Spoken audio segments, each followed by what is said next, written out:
My mother had her demons. She said she was leaving and it wasn't our fault. My radio went off. There's a man who's been shot. When I arrived at the house, there was blood running along the grout. One person's dead in what police are calling suspicious. They told us somebody broke into your mother's house. These people were attacked in their home. They could be traveling through. They could be illegal aliens. He submitted a piece of writing in which he tells everybody how the crime was committed. They came over to my home and bugged my phone, hoping that I could kind of get a better story out of him. I found a bunch of stuff in the basement. She wouldn't have left without taking at least something. This was the strangest thing that I ever worked on in 17 years. What type of person could have done this? She just had so much love for people.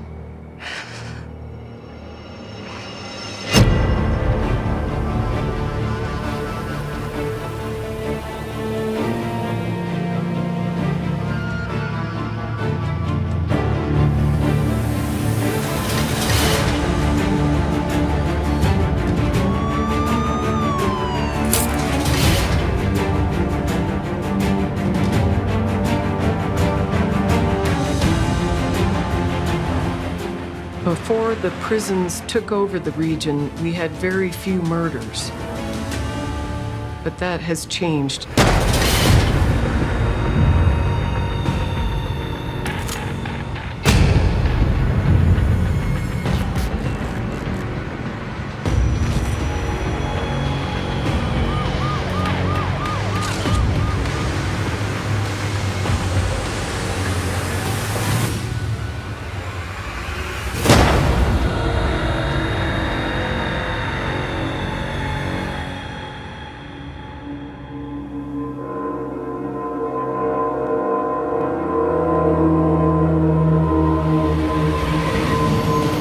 On the southern outskirts of Prison Valley lies an old mining town, Walsenburg. They lost their coal mining industry and their only prison, so their economy tanked. A lot of the people left Walsenburg to find other jobs in Prison Valley.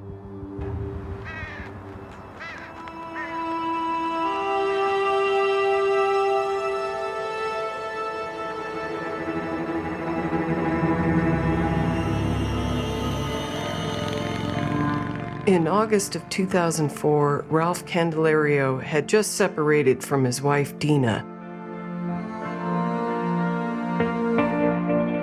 My life after my parents separated was very confusing and challenging. I would have been 11. It wasn't the greatest marriage. And the only time I ever remember my parents' relationship not being hostile was the first 4 years, I was alive. It was kind of stressful. My mother was a kind person. She was not super outgoing, though. She also had her demons. Bipolar ran in my mother's side of the family, so her moods were very drastically shifting. My dad, Ralph, had a way of being able to just be friends with everybody. He just had the ability to almost mutate his personality with whoever he was talking to. My father was very religious. Jehovah's Witnesses, in comparison to most other religions, are fairly strict about their doctrine and how it's to be followed. My mother was not particularly religious. She was more or less there because of my father.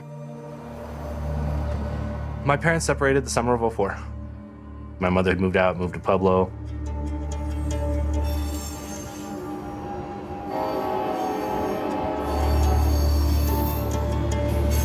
As Ralph and Deena were struggling through their separation, they shared custody of their 2 young boys.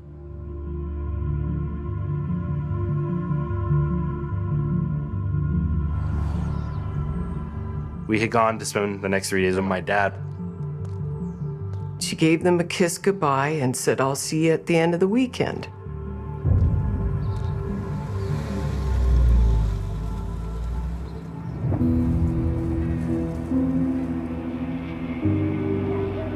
Well, Well, the next day, my father wasn't getting a hold of my mother. We ended up going to go check, and we got to the house, and nothing really seemed off about the house. You know, the car was still in front. We get inside, and there was a note on the coffee table. She said she was leaving for someone to be happier, and it wasn't our fault. That initial reaction was just straight up shock. It was confusing. It didn't start to sink in until, a couple weeks later.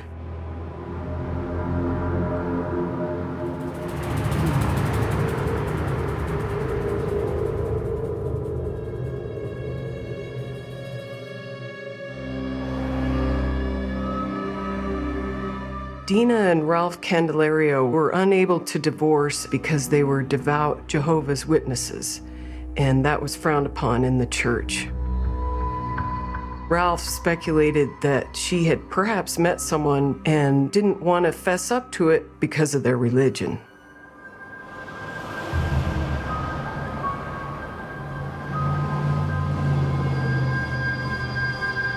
As time went on, Ralph realized that she wasn't coming back, so he went through the process of getting a legal divorce. The Jehovah's Witness Church wasn't too happy about it, but they went along with it.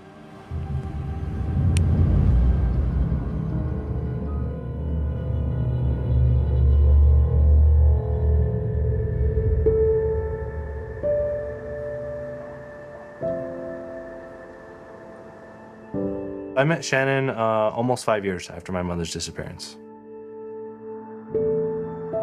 We met through shared friends in the Jehovah's Witness church. Me and her just kind of hit it off. It was fun. We were flirty. It's very, very recommended you marry within the religion. So that was my goal, is that I would marry a Jehovah's Witness man.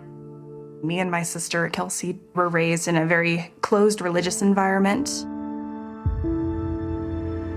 One of the very interesting things of growing up as a Jehovah's Witness was their very strict rules about dating and courting other people. People who are unmarried of opposite sex can't be alone with each other without a chaperone. If you are caught without a chaperone, you do risk getting kicked out of the church. Shannon's mom was Pam. She loved to spend time with her girls. My mother was very bubbly and outgoing. She almost always had a smile on her face, whether she really felt it or not. She was a very fiery, determined woman. She was very passionate about the things that she did. My mother was a very devout Jehovah's Witness. Religion for my mother was probably the most important aspect of her life. My parents never quite saw eye to eye on religion. My dad was very clear that he, didn't partake in it and it wasn't his belief. And so when I was about 16 years old, my parents did separate.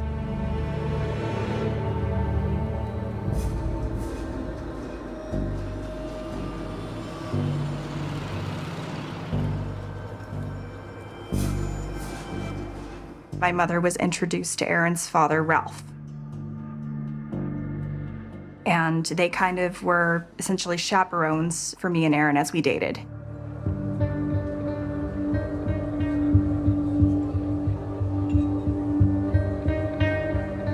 Being chaperoned by my mother and Ralph really wasn't anything out of the ordinary. It was very common in the church that your parents would be there. My first impressions of Ralph were that he was a very nice, very charismatic man. He was always laughing, always smiling. Everybody seemed to like him. Just had this magnetic personality. My father and Pam seemed to get along pretty well.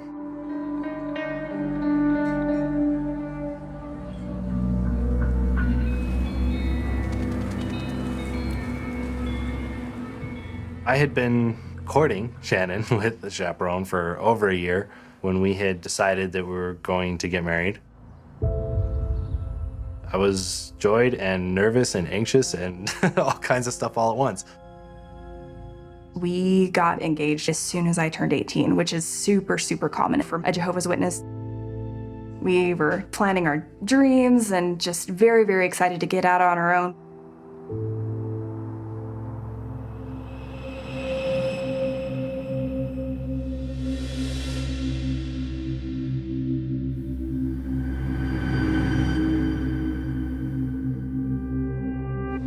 We all remember thinking, what is happening here? And they proceeded to tell us that they had run off and eloped. I meant we were going to be a stepbrother, stepsister. That was a pill to swallow. I was very angry. That was not a good day, no. We were completely blindsided by the whole thing. We didn't know that they had a relationship. They kept it very, very private. I was angry for my sister. I was angry for Aaron because that was two people that I loved and cared about very much, and I saw them very hurt. There's nothing that dampens the joy of a new marriage like getting the news that our parents had run off together. We felt that she had betrayed us.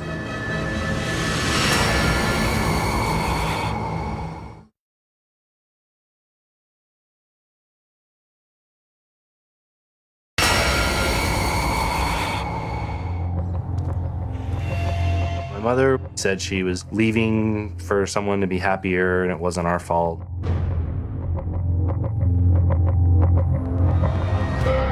I had been courting Shannon for over a year when we decided to get married.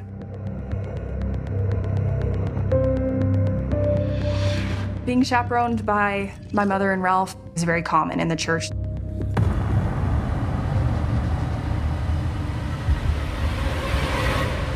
We felt very hurt. We felt that she had betrayed us.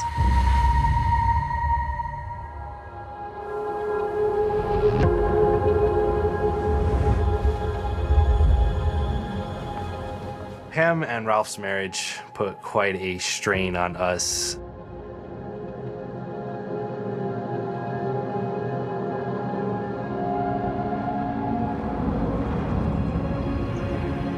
I think my mom got married in secret partially because of what the Jehovah's Witness church would do. It reflected a little poorly on her that she divorced my dad and then married Ralph. I believe that Ralph also was kind of reprimanded at the time in the church, so they really kept it hush-hush. I think my mom saw Ralph's charisma and this joy that he put out there, you know, and he was a man of faith, and so that was kind of her ultimate dream. He had the perfect qualities that she was looking for.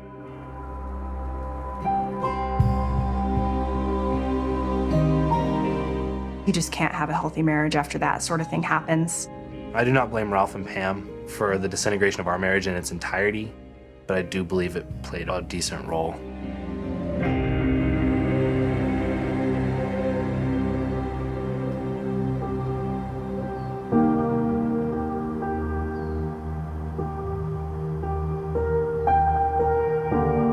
After that, I didn't want anything to do with my mother. I was still a little bitter and angry about the events that had, conspired before. But I was happy that she was happy, I guess.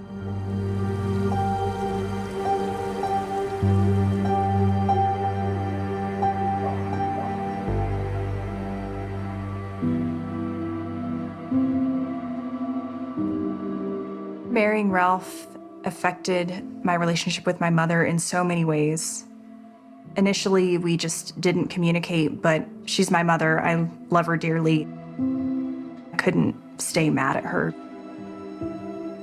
But it was very, very tough.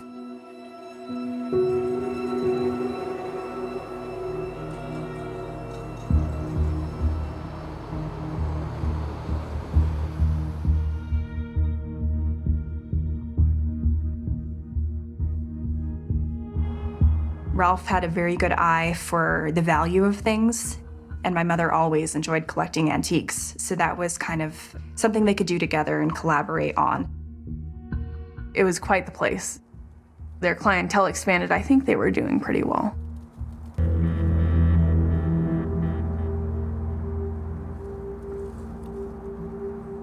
My mom and Ralph's marriage seemed to be going great.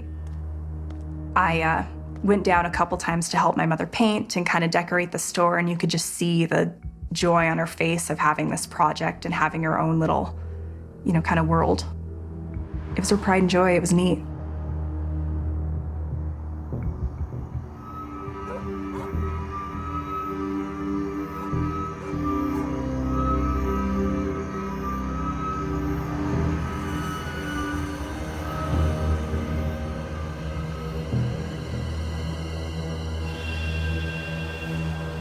Ralph and Pam were getting ready to go visit their vacation home in Oregon. Pam was tidying up the house, and they decided it would probably be best to go to bed early because they had a long drive ahead of them.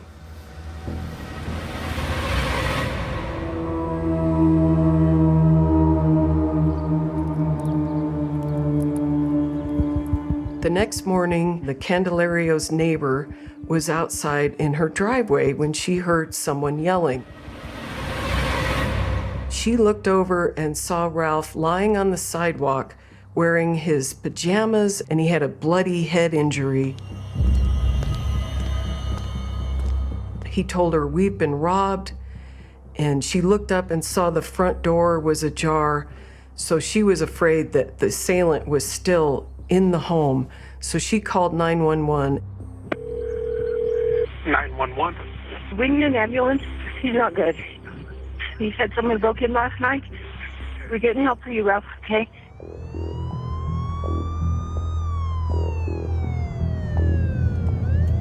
I was the only guy on duty on that particular day because the police department had recently been forced to cut officers. When I arrived at the house, I found Ralph Candelario huddled in a blanket. He'd been injured.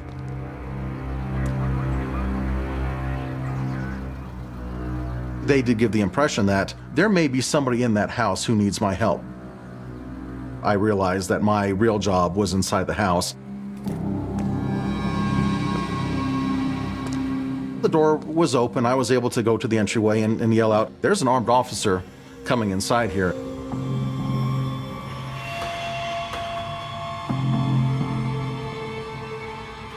It was an easy line of sight down the front hallway to the kitchen. There was blood running along the grout, and there was a fire poker. He found a woman lying on the kitchen floor in just her nightgown. It was Pam.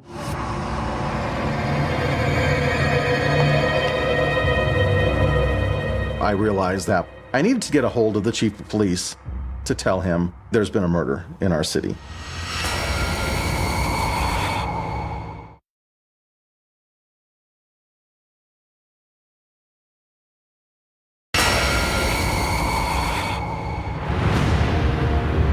There was blood running along the grout. I needed to get a hold of the chief of police. The Candelario's neighbor saw Ralph, and he had a bloody head injury.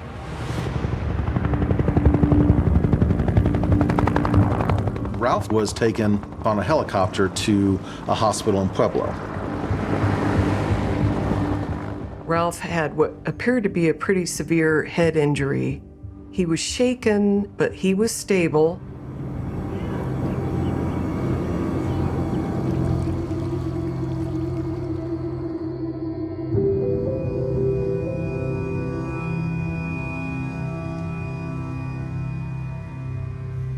I was just very out of it, obviously very upset, trying to get a hold of my sister. My mother died when I was 18. It was incredibly painful to sit there being told they think that somebody broke into your mother's house. So I was very emotional, and I cried and I cried and I cried. One of my biggest regrets is that I was very immature about the way I handled my relationship with my mother, but instead of talking to her about it, I ended our relationship. I got a call from my brother. He said, I believe Pam's dead and, Dad's on a Flight for Life helicopter. I was in a state of shock.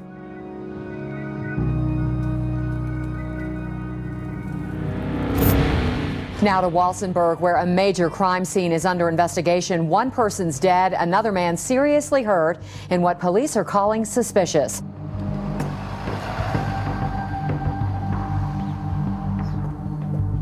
We received the phone call from the Walsenburg Police Department asking for investigative and crime scene assistance with a potential homicide investigation. We specifically assigned Lieutenant Liebchen from the Walsenburg Police Department to have direct contact with Ralph so that he would have somebody close to him and in Walsenburg and available to him all the time. I saw Ralph Candelario several hours later in the emergency room. I realized that he's getting ready for discharge because his injuries are not horrific, but he was in pain. He did remember coming down the stairs and he was going to stoke the fire as it was a cold January morning to get some heat going in his house again, and he got hit on the head, and he doesn't remember much after that.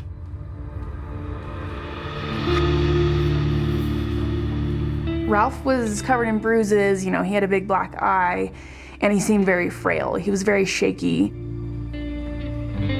When I first saw my dad, after the doctor released him, he was very emotional and he was definitely in pain. It was very, very hard for me to grasp what type of person would want to do something to her and do this to Ralph.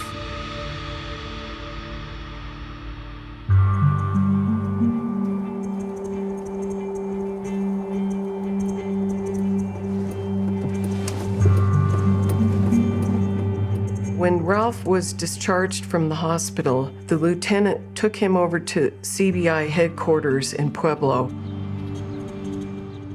Ralph was our only eyewitness, and he'd been attacked. And so he became very important in the case as to how we might solve it.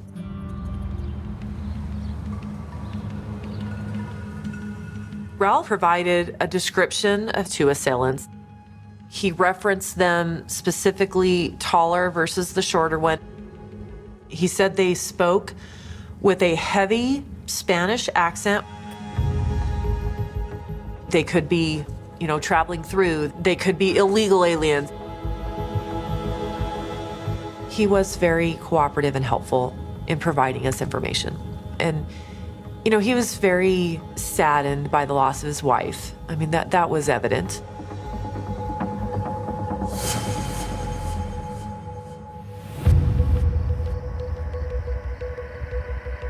So police start looking for who would have a motive to harm this couple. They know that the Candelarios are antique dealers and they've got a second home, so they're pretty well-to-do for Walsenburg. Well, let's go live to News 5's Maddie Garrett, who is in Walsenburg this evening. Maddie? We are still here. It's a very active scene behind me, and police tell us there are more questions than answers to this case at this point. We went to the Candelario residence. The home is a beautiful home. It's very high-end for Walsenburg.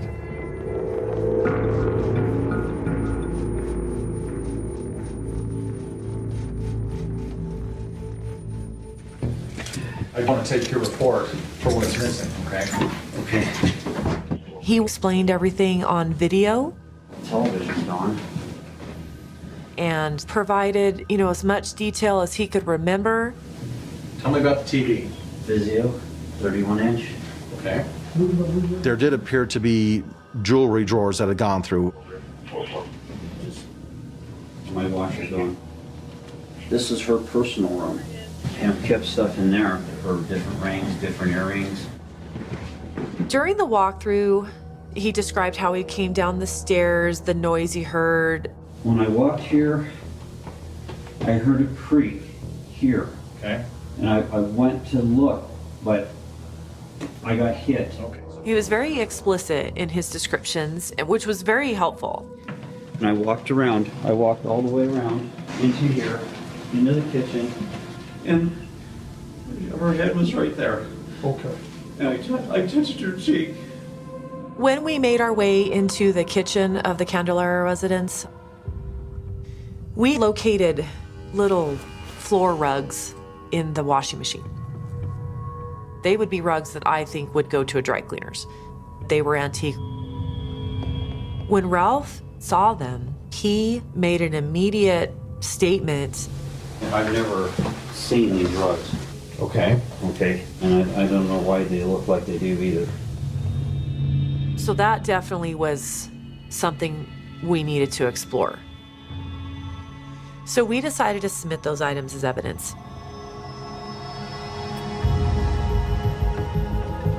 Everybody connected to Pam had to be talked to during the investigation. A lot of the information we received came from her 2 daughters and from her ex-husband, Jerry Palmer. We did interview Jerry, and it was evident that Jerry very much still cared for Pam. And Jerry, was angry and hurt that this happened, and watching what his daughters were going through.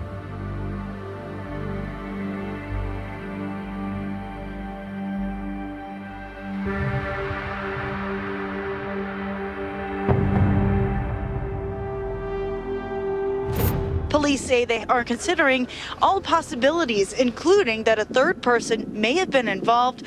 While they don't know if a suspect is indeed on the loose, police tell us people should still be careful. Using Ralph's description of his assailants, we tried to focus our potential suspect list, but it was just such a vast pool. And so it was overwhelming to think how we were going to narrow that down.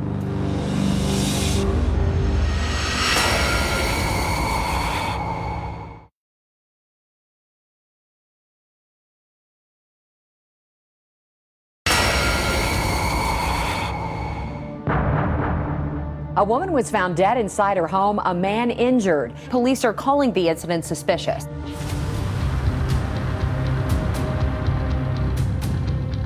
Ralph said the 2 assailants spoke with a heavy Spanish accent, but he couldn't remember anything specific. It was just such a vast pool, and so it was overwhelming to think how we were going to narrow that down.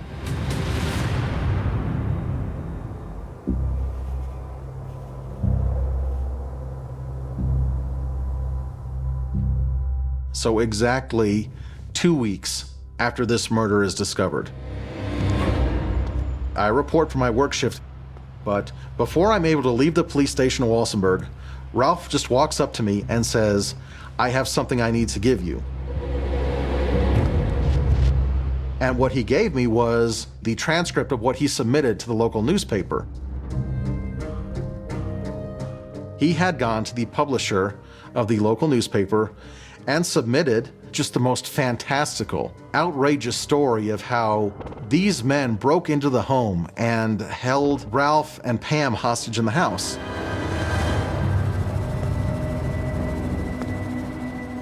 He expanded the time frame of this crime out. Initially, he gave the impression that all this had sort of happened in a very small amount of time. Now this was a 36 to 48 hour hostage situation.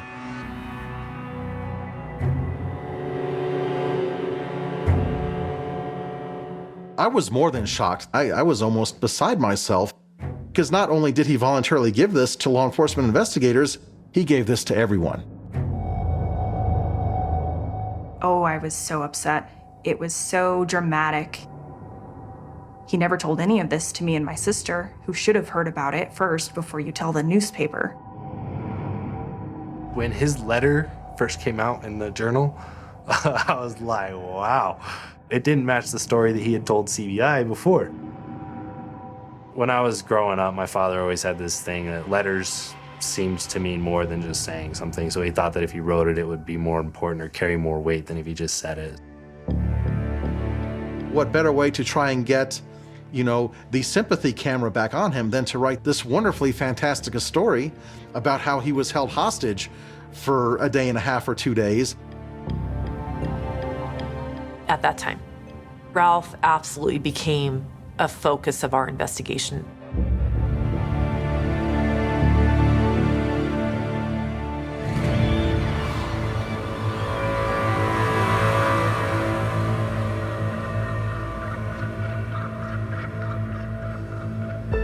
We learned through the investigation that Ralph did communicate with Pam's daughter, Shannon. So we asked if she would be willing to call him, and we would listen to and record the conversation and see if he would tell her anything different or provide more details about what really happened to Pam, as maybe he would be truthful with her. They came over to my home and bugged my phone and had me call Ralph, hoping that I could kind of get a better story out of him, because he just was not giving them any clues whatsoever.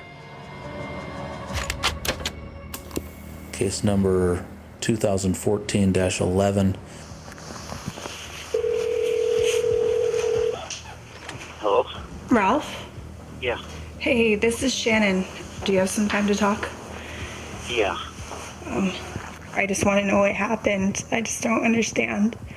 Well, the people that robbed the house, whatever happened, I don't know, You just don't know what happened? Yeah, I got hit in the head, and then I was out, and then I came to later on, and then I found her. Yeah. And that's, I mean, were you and Mom okay before all of this happened? Were you guys happy and was everything good? Yeah, we were looking forward to going to the house and... Up in Oregon? Yeah. In my mind, I can't even piece together how something like this could happen to her. I didn't see it, and basically that was it. Right. I don't even remember hitting the floor. Yeah. All right. And as soon as I find out anything, I'll call you. I will. All right, I'll talk to you soon. Ralph changes nothing. He continually tells the same version of events. He provided nothing more valuable than he'd already said. So it didn't really change anything. My thoughts were that if Ralph was not a murderer, he was being less than truthful about what he knew had happened inside his house.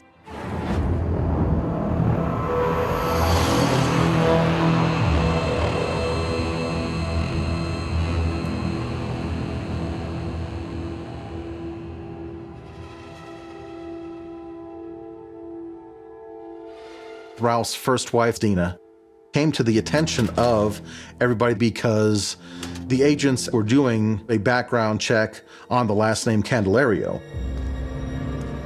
We discovered she had disappeared from an apartment in Pueblo in 2004. And so all of a sudden, there's this revelation that, oh my, there is a first wife out there that's never been found.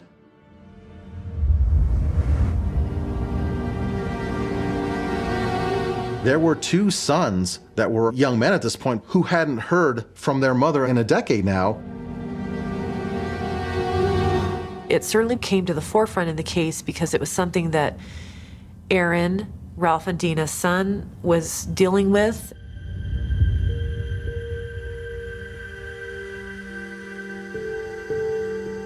After my mother left, I was in one of my dad's houses, and I found a bunch of stuff, boxed up in the basement.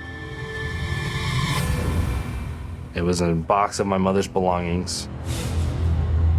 It was in a corner, and all that stuff was just thrown in there. Her cell phone, wallet, purse, a bunch of little personal belongings. I definitely thought she wouldn't have left without taking this or that or, at least something. It's pretty hard to get anywhere without, money or an ID. There was a denim jacket that had been passed down for 3 generations.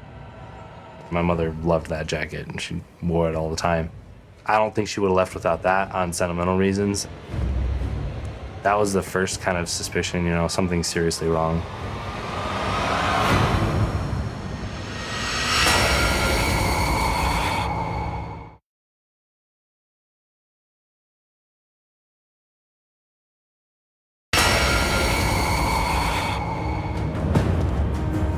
What he gave me was the transcript of what he submitted to the local newspaper.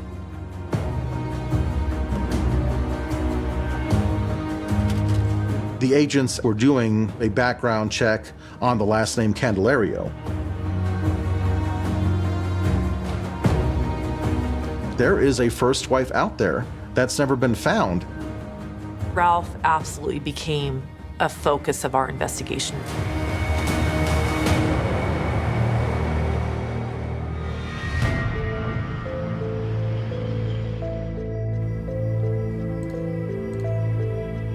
We started delving into Deena's disappearance, and we learned that Deena and Ralph were separated at that time, and that certainly was against all the rules for Jehovah's Witness. What I got from Ralph was what he'd reported to the Pueblo police 10 years hence. She disappeared. I think that maybe she was seeing one of her professors at the community college on the side. I think she went to Europe. It was sort of all this stuff that simply couldn't be verified. Although it didn't really change our course, it just now included him more concretely in our suspect pool.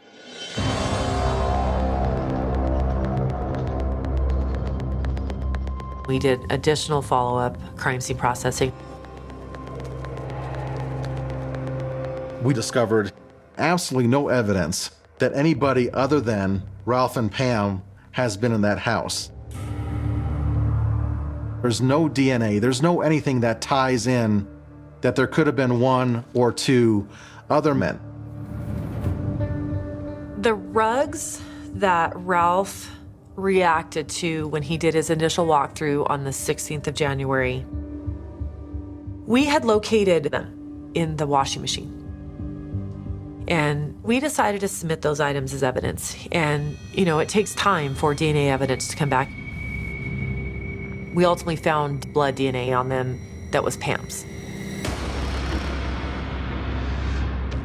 There's physical evidence that it was only he and Pam in the house, and there's blood evidence on a rug that it looks like he tried to wash clean prior to the investigation. That became a catalyst for us moving forward and naming Ralph as the only suspect.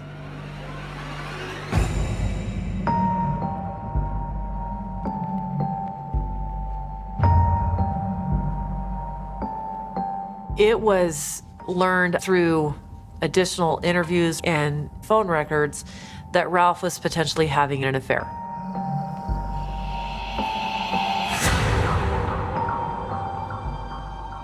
Ralph had been seeing another woman, and he was seeing both women simultaneously prior to marrying Pam. The recent affair definitely was something Pam found out about, and based on some text messages between Ralph and Pam, there was an argument between them.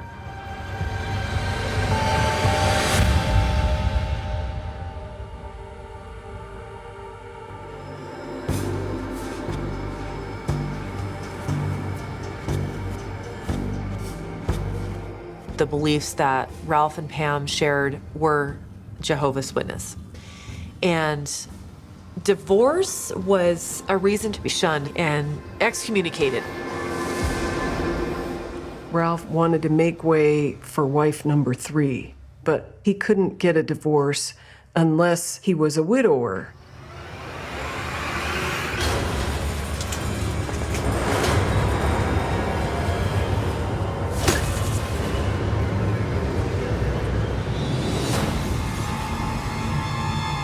He was not going to be excommunicated.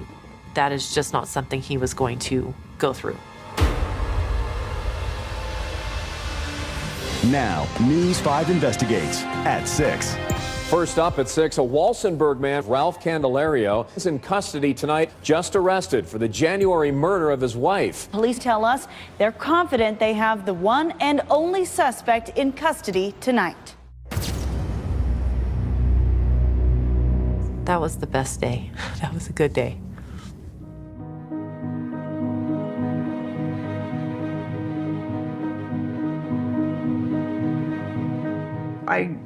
I cried and I cried and I cried purely out of hurt, but I was so happy to see him, not be able to hurt anybody else.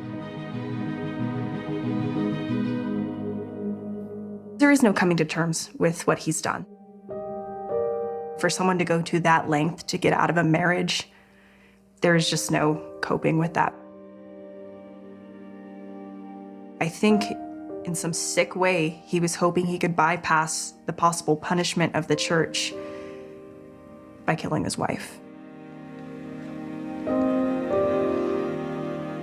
The religion of a devout Jehovah's Witness essentially puts death before divorce. So I think he justified it through the religion.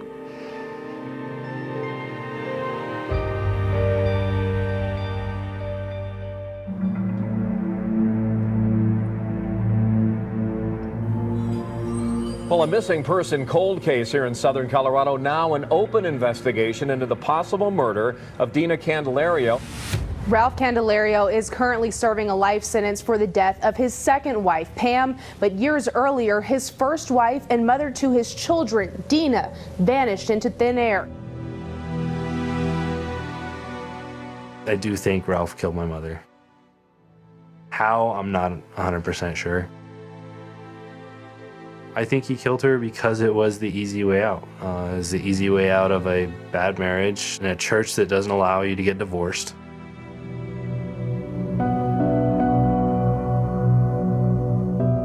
I think justice for my mother would be just recognition that she's not a missing person. For me, my brother, I think that would be the ultimate justice. Because, at this point, my father's already in prison for life without parole. To this day, I'm still hoping that the longer he spends in jail, maybe he'll say something.